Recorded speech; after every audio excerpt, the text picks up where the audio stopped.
முட்டை bread video எப்படி போடுறதுன்னு பாருங்கள். வெங்காயம், பச்சை மிளகா, புதினா எல்லாத்தையும் எடுத்து நல்லா கட் பண்ணி அலசிட்டு மிக்ஸி ஜாரில் போட்டு மிக்ஸியில் நல்லா நைஸாக அரைச்சிட்டு அதில் பால் தான் ஊற்றி அரைக்கணும், தண்ணி ஊற்றி அரைக்கக்கூடாதுங்க. பால் ஊற்றி நல்லா நைஸாக அரைச்சிட்டு அதிலே 2 முட்டையை உடச்சி ஊற்றி அதையும் நல்லா நைஸாக அரைச்சிக்கணும். அந்த மசாலா கூட கொஞ்சம் மஞ்சள் பொடி, கொஞ்சம் உப்பு போட்டுக்கணும். போட்டு அரைச்சிக்கிட்டு ஒரு பாத்திரத்தில் எடுத்து அதை அரைச்சி அதை மாற்றிட்டு அப்புறமா ப்ரெட்டு எடுத்து வச்சுக்கிட்டு பக்கத்தில் அடுப்பில் தவா வச்சு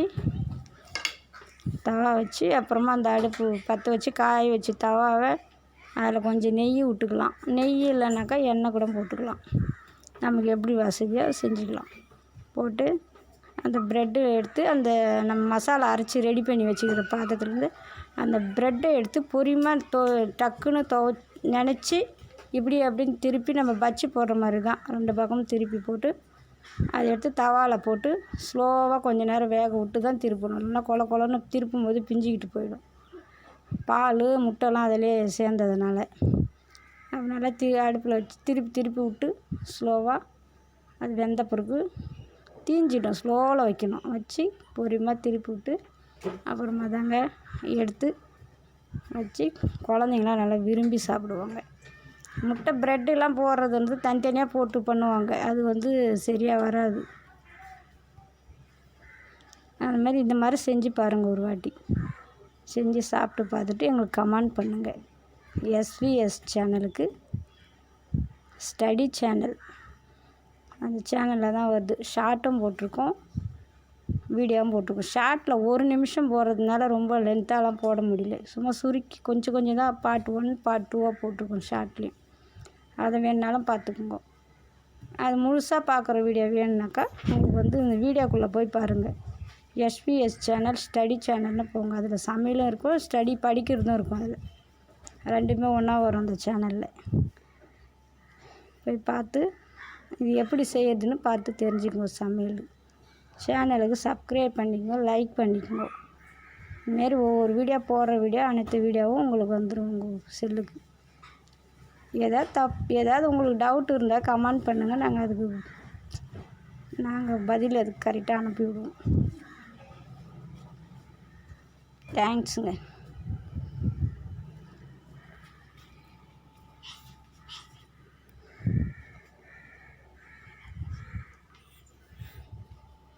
பால் முட்டைலாம் உடச்சி ஊற்றும்போது கொஞ்சமாக திட்டமாக ஊற்றி அரைக்கும் போது கொஞ்சமாக ஊற்றிக்கணும். இல்லைன்னா பொங்கிடும் மிக்ஸி ஜாரு.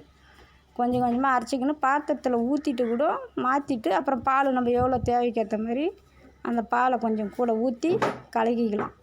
கலக்கி நம்ம வீட்டில் எத்தனை பேர் இருக்கிறாங்களோ சாப்பிட்ற அளவுக்கு செய்யறதுக்குன்னா அதுக்கு தகுந்த மாதிரி நீங்கள் சேர்த்துக்குங்க. எல்லாத்தையுமே கூட வெங்காயம், பச்சை மிளகா, புதினா எல்லாத்தையுமே கொஞ்சம் அதிகமாக போட்டுங்க. நான் சிம்பிளாக ஒரு 10 ப்ரெட்டு செய்கிற அளவுக்கு தான் இதுக்கு மசாலா ரெடி பண்ணியிருக்கேன். உங்கள் தேவைக்கு ஏற்ற மாரி நீங்கள் ரெடி பண்ணிக்கோங்க. உங்கள் வீட்டில் எத்தனை பேருக்கு எவ்வளோ செய்ய போகிறீங்களோ அதுக்கு தகுந்த மாரி நீங்கள் ரெடி பண்ணிங்கன்னா உங்களுக்கு கரெக்டாக இருக்கும். சிம்பிளாக டக்குன்னு செய்கிற ஒரு டிஃபன் இது தாங்க. டக்குன்னு செஞ்சு டக்குன்னு கொடுத்துடலாம். திடீர்னு யாரோ ஒரு கெஸ்ட்டு வராங்கன்னா கூட டக்குன்னு இது டக்குன்னு செஞ்சு முடிச்சிடலாம். டேஸ்ட்டாகவும் இருக்கும், நல்லாயிருக்கும் சாப்பிட்றதுக்கு. இந்த மாதிரி செஞ்சு பாருங்கள். செஞ்சுட்டு கமெண்ட் பண்ணுங்கள். பாய்.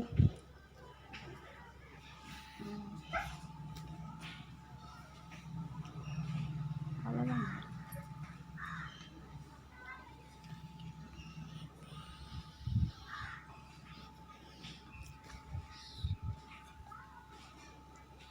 கட்டு விட்டு பேசக்கூடாது. செஞ்சுட்டு சாப்பிட்ற வரைக்கும் நான் வீடியோ போட்டு காமிச்சிருக்கேன் பாருங்கள். எல்லாம் அந்த முழுசாக பாருங்கள் வீடியோவை. கட் பண்ணி பார்க்காதீங்க. முழுசாக பார்த்தீங்கன்னா தான் உங்களுக்கு புரியும் எதுவுமே.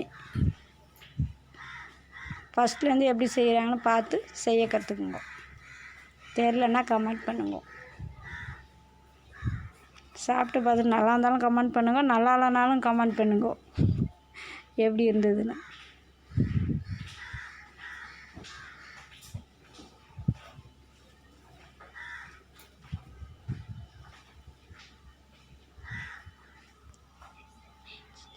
முடிஞ்சிச்சுடா.